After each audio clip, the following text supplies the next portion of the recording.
কোনো একটা ঘটনা ঘটলেই নির্যাতিতার ক্যারেক্টার অ্যাসাসিনেশন, তার চরিত্রের ওপর, তার ওপরে প্রশ্ন তুলে দেওয়া, এইটা আমাদের রাজ্য সরকারের ট্রাম্প কার্ড। আমরা বারবার এটা হতে দেখেছি। আপনাদের মনে আছে মুখ্যমন্ত্রী মমতা বন্দ্যোপাধ্যায় হাঁসখালির ধর্ষণের ঘটনায় কি বলেছিলেন? তিনি বলেছিলেন, মেয়েটাকে এখন আপনি কি বলবেন, এটা রেপ করা হয়েছে বলবেন, নাকি প্রেগনেন্ট ছিল, নাকি শরীরটা একটু খারাপ ছিল, নাকি কেউ ধরে মেরেছে? আমি পুলিশকে বলেছি ঘটনাটা কি ঘটেছে, ঘটনাটা খুবই খারাপ ঘটেছে, কিন্তু আমি শুনেছি মেয়েটির নাকি লাভ অ্যাফেয়ার ছিল। এবং তারই সঙ্গে মুখ্যমন্ত্রীর আরো দুটো প্রশ্ন ছিল।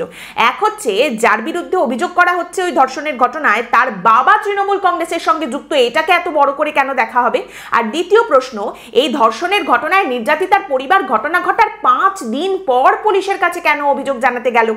এইটা আমরা বারবার দেখতে পাই। মুখ্যমন্ত্রী মমতা বন্দ্যোপাধ্যায় এরকম কোনো একটা ঘটনা ঘটলে কোনো একটা ছোট্ট ডিটেলকে বদলে দেন, বা কোনো একটা ছোট ডিটেলকে নিয়ে প্রশ্ন তুলে দেন, যার ফলে গোটা ঘটনাটাই ঘুরে যায়, গোটা ঘটনাটাই অন্যরকম একটা অ্যাঙ্গেল থেকে দেখতে শুরু করে দেন মানুষজন, প্রশ্নগুলো অন্য অ্যাঙ্গেল থেকে উঠতে শুরু হয়ে যায়। এবং এবারেও আপনি দেখুন, সেখানেও যেরকম লাভ অ্যাফেয়ারের কথা মুখ্যমন্ত্রীর মুখে আমরা শুনেছিলাম, এবারেও সেরকম একটা ট্যাকটিক দেখতে পাওয়া যাচ্ছে। যদিও এটা কোনো রাজনৈতিক দলের আইটি সেল করছে কিনা আমি জানি না, যে কোন রাজনৈতিক দলের সুবিধা হবে এটা করলে, তাদের আইটি সেল করছে কিনা, কিন্তু এই মুহূর্তে দেখা যাচ্ছে এই দুর্গাপুরের ঘটনায় মেয়েটির বয়ফ্রেন্ড এই ঘটনা ঘটিয়েছে, এই রকম ফেক নিউজ, ভুয়ো খবরও কিন্তু সামাজিক মাধ্যমে ছড়িয়ে দেওয়া হচ্ছে।